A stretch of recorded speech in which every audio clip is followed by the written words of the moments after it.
ሰላም ጤና ይስጥልን እንደምናላችሁ ውድ የቻናላችን ተከታታዮች። ዘመነ ጽጌ እጅግ ያማረ የተዋበ ነው። ምድር በአረንጓዴ የምታጌጥበት፣ አበቦቹ ፈክተው ፍሬ የሚያፍሩበት ስለሆነ ዘመነ ጽጌ የፍስሐ እንደሆነ ይታወቃል። በቤተ ክርስቲያናችን ሥርዓትም ጽጌ የተለየ ቦታ ይሰጠዋል። በምስጋናና በዝክር እመቤታችን ቅድስት ድንግል ማርያም ስደቷ የሚታሰብበት፣ ምልጃዋን የምንማጸንበት የምንለማመንበት ጊዜ ነውና እንኳን አደረሳችሁ።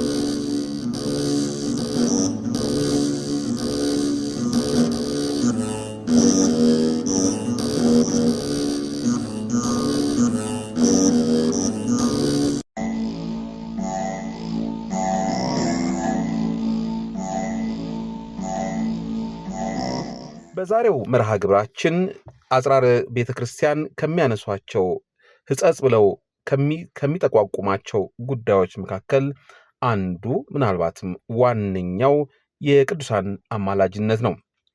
የቅዱሳን አማላጅነት በኢትዮጵያ ኦርቶዶክስ ተዋሕዶ ቤተ ክርስቲያን እንደምን ይታያል? መጽሐፍ ቅዱሳዊ ነው ወይ?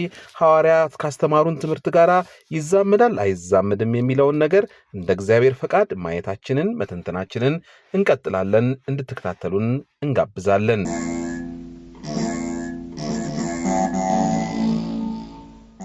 የቅዱሳን አማላጅነት ያስፈለገበት ምክንያት እግዚአብሔር ከኃጢአት ጸሎት ይልቅ የወዳጆቹን የቅዱሳንን ጸሎት ስለሚቀበል ጸሎታችንን በፍጥነት ወደ እግዚአብሔር እንዲደርስልንና ፈጣሪያችን ስለ እነርሱ ሲል ቸርነቱን ስለሚያደርግልን ነው። መጽሐፈ ሄኖክ በተባለ መጽሐፍ ላይ በሰማይ የሚኖሩ ጻድቃን በአንድ ቃል ሆነው ተባብረው ይመሰገናሉ፣ ስለ ሰውም ፈጽመው ይለምናሉ ተብሎ እንደተጻፈ ቅዱሳን በተሰጣቸው ቃል ኪዳን እኛን ያማልዳሉ፣ ስለ እኛ ይጸልያሉ።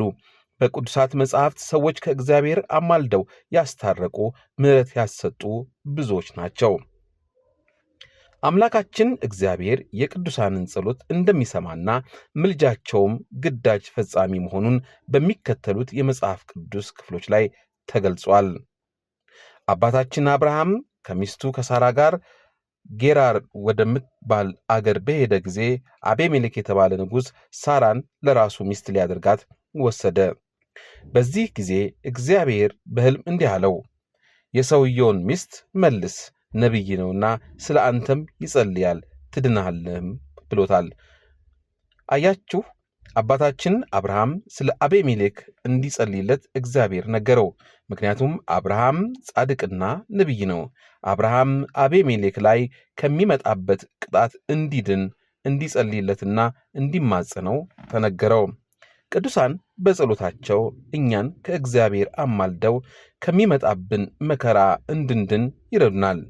ነቢዩ ዳዊት በመዝሙር የእግዚአብሔር ዓይኖች ወደ ጻድቃን ጆሮችም ወደ ጩኸታቸው ናቸውና በማለት ገልጾልናል። ስለ ቅዱሳን አማላጅነት ሌላ ታሪክ ደግሞ እንመልከት። በአንድ ወቅት ሕዝበ እስራኤል የፈጠራቸው እግዚአብሔር እየመገባቸውና ድንቅ ተአምር እያደረገላቸው፣ እነርሱ ግን ጣዖትን አመለኩ። በዚህን ጊዜ እግዚአብሔር ሊያጠፋቸው ተነሳሳ። እግዚአብሔርን ሙሴን እኔ ሕዝብ አየሁት፣ እነሆም አንተን ደንዳና ሕዝብ ነው። አሁንም ቁጣዬን እንዳቃጥልባቸውና እንዳጠፋቸውም ተወኝ፣ አንተም ለታላቅ ሕዝብ አደርግሃለሁ አለው።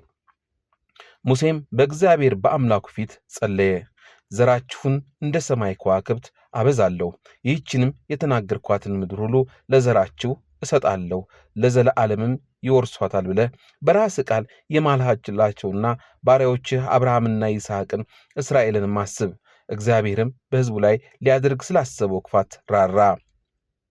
ስለ ባለሟሉ ሊቀ ነቢያት ሙሴ ስላማለዳቸው ሕዝብ ከጥፋት ዳኑ።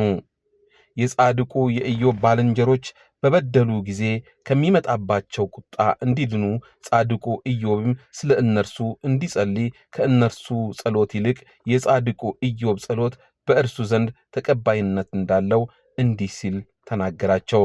ኢዮብ ስለ እናንተ ይጸልያል፣ እኔም እንደ ስንፍናችሁ እንዳላድርግባችሁ ፊቱን እቀበላለሁ ብሎ ተናግሯል። የቅዱሳን ልመና እንደ እርሱ ፈቃድ ስለሆነ የሚለምኑትን ሁሉ ይሰማቸዋል። በእርሱ ዘንድ ያለን ድፍረት ይህ ነው። እንደ ፈቃዱ አንዳች ብንለምን ይሰማናል። የጻድቃን ምኞት በጎ ብቻ ነው። የቅዱሳን አማላጅነት በሁለት ከፍለን እናየዋለን። በአጸደ ሥጋ አንደኛው ነው። ቅዱሳን በሕይወት ሥጋ ሳሉ በእግዚአብሔር ስለ እነርሱ ሲል ምሕረትንና ይቅርታን ያደርጋል።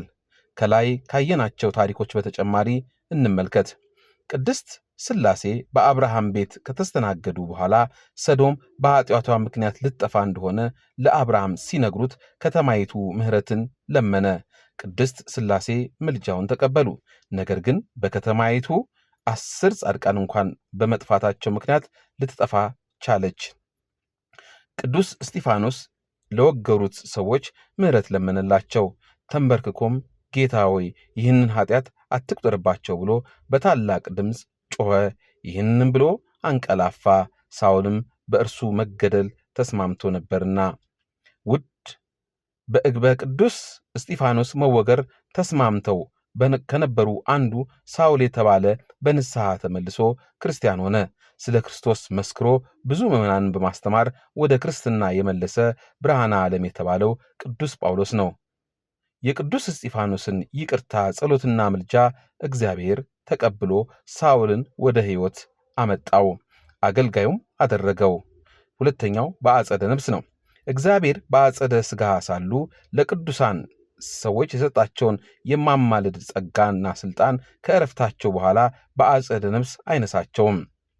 በዚህ ዓለም ባለ ጸጋ የነበረው ነዌ በደጁ ወድቆ ሳይንከባከበው የነበረውን አልዓዛርን ሁለቱም በሞቱ ጊዜ በአብርሃም እቅፍ ነዌ የተባለው ሰው አልዓዛርን አየው።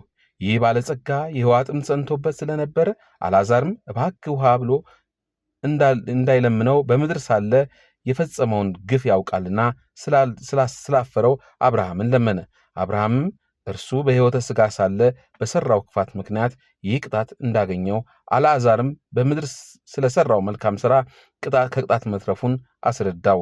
ይህ ባለጸጋም አብርሃምን እባክህ በምድር 5 ወንድሞች አሉኝ ብሎ ማለዳቸው። ከዚህ ታሪክ እንደምንረዳው ኃጥአን በአጸደ ነፍስ ሳሉ በምድር ሳሉ ወገኖቻቸው የሚጸልዩ ከሆነ ወዳጆቻቸው ቅዱሳንም ምንኛ ይጸልዩ ይሆን? ቅዱሳን ከዕረፍታቸው በኋላ በአጸደ ነፍስ በዚህ ዓለም ያደረጉት እንደነበረው በጾምና ስግደት እንዲሁ ልዩ ልዩ ጸዋትና መከራ መቀበል የለባቸውም። ነገር ግን በዚህ ዓለም ሳሉ የሰሩትን ትሩፋት የተቀበሉትን ቃል ኪዳን እያሳሰቡ በጸሎታቸው የሚታመኑትንና ስማቸውን የሚጠሩትን ሰዎች ሲረዱና ለክብር ሲያበቁ ይኖራሉ። ይህ ግን የሚደረግላቸው አስቀድሞ በምድር ሳሉ በሰሩት ሥራ ነው። ሥራቸው ይከተላቸዋልና። ወስብሐት ለእግዚአብሔር ወወላዲቱ ድንግል ወበመስቀሉ ክቡር አሜን።